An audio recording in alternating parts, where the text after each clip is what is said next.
सापागुरि साइक्लन क्लाबनि बानजायनायाव 46थि रंजालि बैसागु फोरबो फालिथाय सानसेनि मेहेर गोनां हाबाफारिजों जादों। दा मोनसे बे जर'खायै नुनो मोजाङै बे हाबाफारिखौ लाफादों। नोंथाङाबो मा फोरमायगोन दा? ओरैनो बैसागु होनब्लाथ' बे आलादा जिनिस। बे बैसागुखौ बे फोरबोखौ नागारनानै सोलिनो हाग्रा बर' जाथिया बे नागारनो हाग्रा जाथि नङा। बेयो गोदो गोदायनिफ्रायनो सोलिदों अनेक जायगायाव लानानै जायगा बायदि रोखोम हाबाफारिजों सोलियो। खिन्थु नैबे बङाइगावआ मोनसे आलादा जिनिस।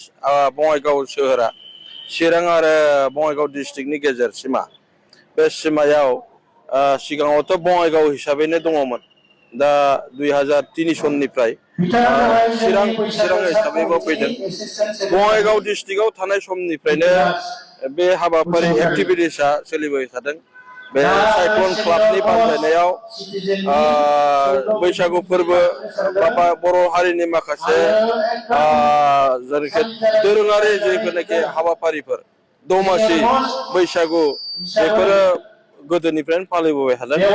मोनसे समाव जोंबो बङाइगाव जिल्ला आनडिभाइडेड जिल्ला बङाइगाव जिल्ला एबसुनि आफादगिरिमोन आं बै समावनो। आरो बै समनिफ्रायनो आं नुबाय थादों बे साइक्लन क्लाबा बे बैसागु फोरबो आरो दमासि फोरबोफोरखौ सालायबोबाय थादों। खेला दुलायाबो सोलिबाय थादों। खिन्थु नै देग्लायहाय बेयो मोनसे सानसेनि हाबाफारिजों बे क्लाबानो बानजायनायाव दिनैहाय नैबे बड'फा उपेन्द्रनाथ ब्रह्म चिल्ड्रेन पार्क बे जायगायाव खुंनो लादों। सिगांफ्राव जोङो बैथिं माबायाव लायोमोन बड' हाउसआव जोङो खुंबाय थायोमोन। देग्लाय बेहाय खुंदों। दा जायखिजाया माने बे बैसागु फोरबोआ फोरबो हिसाबैनो थांगोन। खिन्थु नैबे फोरबोजों जेनोखि सरजाबनानै मेट्रिक आनजादाव स्पेसियेलि मोजां मार्कस लानानै पास जानाय गथ'फोरखौ मोनसे थुलुंगानि बान्था बे बान्था होनाय हाबाफारि लादेरनाया मोनसे एसे रायखांजाथाव बे जादों। बेथ' साभाबिक आगोलावबो होनांगौमोन, दाबो होनांगौ आरो इयुनाव होनांगोन। खारन बेयो जोङो जेब्लायबो जोङो गारजेन समाज जिखि समाजाव थाया मानो, जेखि आफादाव थाया मानो, जिखि राजनितिक दोलोआव थाया मानो, मानसिफोरनि हास्थायनो लुबैनाया अराय सम नोंनि फिसा बा आंनि फिसा बा सोरनिबा फिसा बेजों खोथा गैया। जोंनाव मोनसे गोग्गानाय फैयो आरो मोनसे गौरब समाजाव मोनसे मिजिं थियो इयुननि जोलैफोरनि सायाव जोंनाव मोनसे मिजिं थायो। जे आंनि फिसाया देग्लाय टपार जाबाय, बे टपारखौ लानानै सोरबाया हिंसा जादों बे नङा।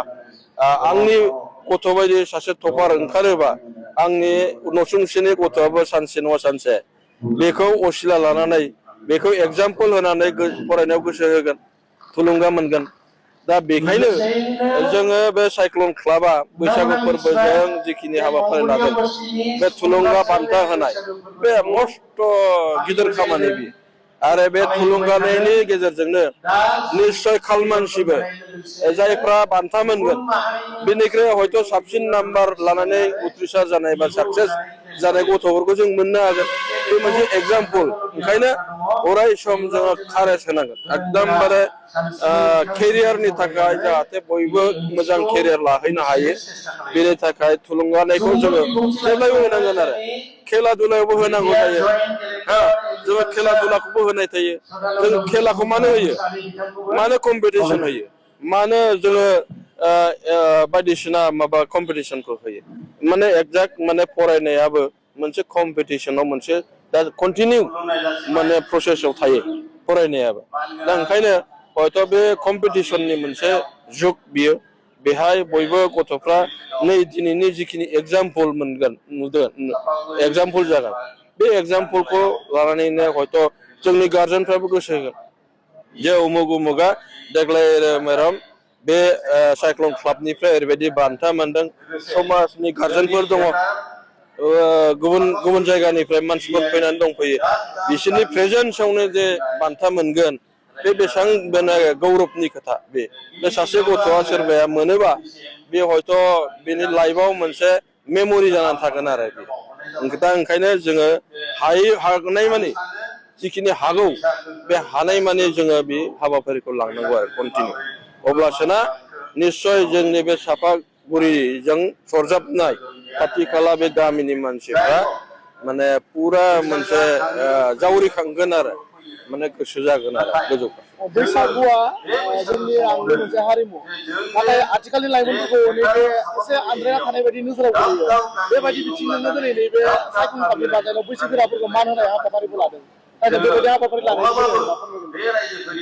दा बेहाय नोंगौ आगोलनि समनि थासारिया एसे आलादामोन बैसागु फोरबोखौथ' जों मिथिया गोदो गोदाय जों जन्म जानायनि सिगां बा आबै आबौ जन्म जानायनि सिगां माबायदि फालियोमोन जों बेखौ मिथिला दा खिन्थु जोङो उन्दै समनिफ्राय जायखौ नुदों बै समफ्राव हयथ' गामिफ्रावनो थायोमोन गामियावनो कनफाइन जायोमोन माने सान्दा खांनानै खाना जानाय मानसिफोरनि न'खर न'खर थांनानै रायदावहैनाय सिथ्लायाव मोसानाय बायदिसिना हाबाफारिया सारा बर' गामियावनो सोलियोमोन आरो दा माखासे थासारियाव बेफोर खाबजायै जादों जेनेबा लामाफ्राव दान्दा होथेनानै फैसा बेंनानै लानाय सोरनावबा लामा अट'फायाव जौ लोंनानै उन्दुलाबायनाय बायदिसिना थासारिखौ जों नुयोमोन लासैनो चेन्ज जाबोबाय मानसिफोरनि सिन्थाया एसे सोलायबाय दा बिदिखौ खालामालासिनो जों एसे आलदा आलदा सोलायनानै बे हाबाफारिखौ लाबोदों दिनै सोलायै सोलायै सापागुरि ओनसोलावबो जों जेब्लानाखि बङाइगाव कलेजाव फरायो बे समाव जों नुयोमोन खालि न' जौ लोंनायल' नुयोमोन आरो सोरबा बाहेरानिफ्राय फैनानै सान्दा खांफैनाय मानसिनि सिथ्लायाव मोसानाय जों बिदिखौल'सो नुखायोमोन आरो दा बै समनिफ्रायनो हयथ' जोंनि माखासे एसे साननो हानाय मानसिफ्रा गुबुनजों कम्पेयार खालामनानै सोलायनो गोनां जादों लेखायाबो रोंबाय कलेज फरायबाय इउनिभारसिटि फरायबाय बै जिथुनाखि जोंनि लेथेरा नुनायाव लेथ्रा जेनेबा जौ लोंनानै मोसादलाबायनाय जौ लोंनानै लामाफ्राव उन्दुलाबायनाय बेफोरखौ एसे माने लाजिनाय मोननानै गावखौनो एसे माने सोदांनांगौ दं बेखौ लासै लासै सोदांनानै फैबाय दल संगठनफ्रा बेयाव नांथाबनानै थाबाय एबसुआ नांथाबबाय हारिमु आफाद नांथाबबाय राजनितिक हान्जाफ्राबो नांथाबबाय दिनै लासै लासै चेन्ज जानानै दिनै मोनसे माबायाव लाबोबाय आरो